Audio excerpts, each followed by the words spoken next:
From 2012 up until 2015, there lived an infamous genre in gaming.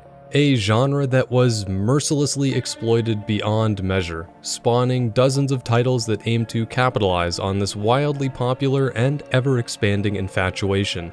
That genre was zombie survival.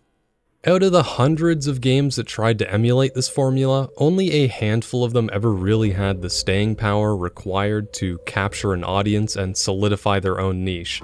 Many of these games are still around today with thriving communities. Games like Rust, 7 Days to Die, Unturned, and DayZ to name a few.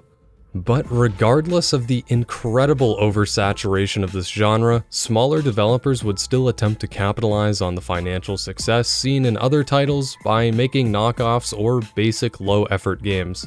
This practice became so volatile that many companies began intentionally overhyping their games, promising the next best survival experience only to deliver a broken, unfinished mess filled with microtransactions and gated content.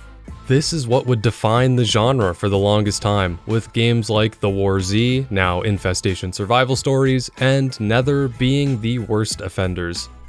During this feeding frenzy of game development, there were many titles that seemed to have just slipped under the rug, completely obscured from the mainstream. Games that weren't massive successes by any means, but still provided a good game in the genre, hence the game in the title of this video, Contagion. Now, don't get me wrong, Contagion is not an amazing game. It's sort of just a game. But the importance of this title isn't with mechanics or tech, nor even the gameplay itself. Instead, the focal point should be the feeling, the atmosphere, and the time period. For whatever reason, whenever I boot up this game, I just get this big wave of comforting nostalgia that sticks with me through the whole play session. Now, I'd assume that's a very individual dependent feeling, but for us gamers that grew up in the days of Garry's Mod Dark RP, Roblox survival maps, SAS Zombie Assault, and Zombie Panic Source, that feeling is still very much alive and well. This game sort of feels like a time capsule to exactly what the industry was trying to achieve back in 2013. But obviously, it never panned out.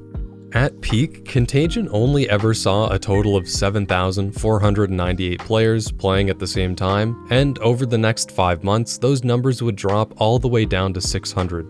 The game definitively flatlined around March of 2016 with only around 200 concurrent players, and again, those numbers would continue trickling away until nobody remembered what Contagion was.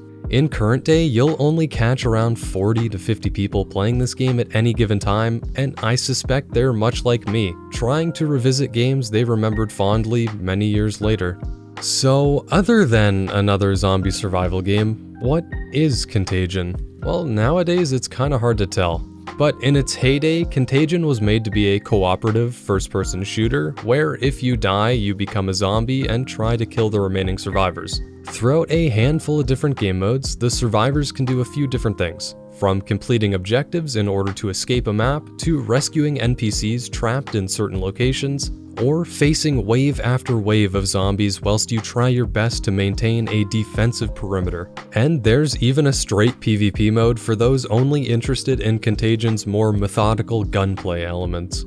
The gameplay is slow-paced and strategic, but at the same time, very satisfying and rewarding. In layman's terms, it's just a classic zombie shoot-'em-up game. A tactical Left 4 Dead, if you will. But sadly, because this game is pretty well comatose, everything I just mentioned is, well, not really playable. Playing completely solo is possible, but you lose some of the most interesting game mechanics and can realistically only play a few of the available game modes. This genre is definitely best played with friends, and in Contagion's case, the more the merrier. So if you've got a group of 4 that's still interested in zombie survival, Contagion is definitely still one of the best experiences you can have with the genre. But unless you're as nostalgic for these games as I am, it's maybe not so worth it to play it solo. So I guess the question is how and why? How did a game that seemingly had all the makings of a great title never get off the ground, and why is it even worth talking about? Well, the most logical place for us to get any answers is at the source. So I reached out to Brian Comer, CEO and founder of Monochrome, creator of Contagion and Zombie Panic Source, to ask him some questions about the game and the genre itself. So what year did you guys start working on Contagion, from like drafting ideas from Zombie Panic Source? Initially, I wanted to get started in 2009. There were some hiccups, but I did get the company going. In 2010 is when we really got to writing everything down and designing Contagion moving forward. One of the things I wanted to do with Contagion was introduce AI zombies that I didn't want to do for Zombie Panic Source. That I wanted them both to be separate. Like Zombie Panic Source was just players, while Contagion was, I wanted it to be a larger game with AI included. So 2010 is definitely when everything went down on paper. 2009 was sort of the inception for the genre. So when you think back to that time, like when you were first starting to develop everything, sort of onwards into 2012, were you sort of predicting that explosion in the genre, that popularity? Yes. We'd seen a lot of it, and then when one of my favorite things was when Left 4 Dead came out. That was great for me, because what I expected came to be true. Is basically, a lot of people were driven to the genre, and then they either were happy there or they wanted to expand and branch off, and that did wonders for the Contagion community as well. There was definitely a demand for zombie games at that time, and even though people were complaining, just another zombie game, it's like, yeah, but you're here. No, it's very true. I mean, even myself back in the day, like the fucking the War Z, what's now Infestation Survival Stories, man, me and my friends ate that shit up. Like, no matter really what it was in the genre, there was still people wanting and looking for content like that, for sure. The way I always felt about it is no one game really nailed it, and I'm not saying we ever did, but I wanted to make the game I wanted to play, and that was Contagion for me. I absolutely love Contagion. How many people did you have working on the game, like early 2013? Early 2013, I want to say 12 people at the time. It was solid, 2013 I think was the best of it. Everybody was really pushing out the content. We wrapping it up, getting it where it needed to be, fine tuning it. It was really good. It was a great year for me. Before that, it was basically going through a lot of developers. There was no income, and so everybody was signed up as a percentage. So that was an expensive couple of years. But yeah, no, 2013 was amazing team, amazing work.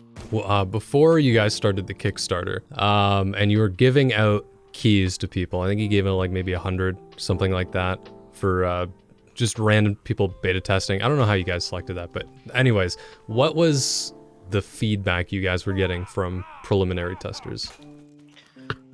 People seemed to love the game, really enjoyed it. We got a lot of positive feedback. I remember being concerned that people were just telling us what we wanted to hear. I know one of the issues that bled over into the community later on, which has always been an issue with these games, Zombie Panic Source and whatnot, is, how to make playing a zombie more enjoyable. That was always a tough one, because we didn't want to make them OP, but we didn't want them to, just be bullet sponges either. So I don't know. I mean, I want to say people really enjoyed the weapons, enjoyed the camaraderie. They really enjoyed completing objectives and whatnot. People loved playing in Zombie Panic Source the carrier. We wanted to introduce something like that, but it never got done. So we gave them just simple abilities, zombie vision and roar, and allowed you guys to use the AI, kind of lead them and blend in with them. So that was a lot of fun. So I got another sort of more genre-oriented question. Why do you think that Contagion, not specifically just Contagion, but sort of the entire genre, died so quickly? I wouldn't say it died so quickly. It was around for so long, in my opinion. But when Rust and those came out, I mean, we saw a huge trend of survival games. People were trying to really nail it.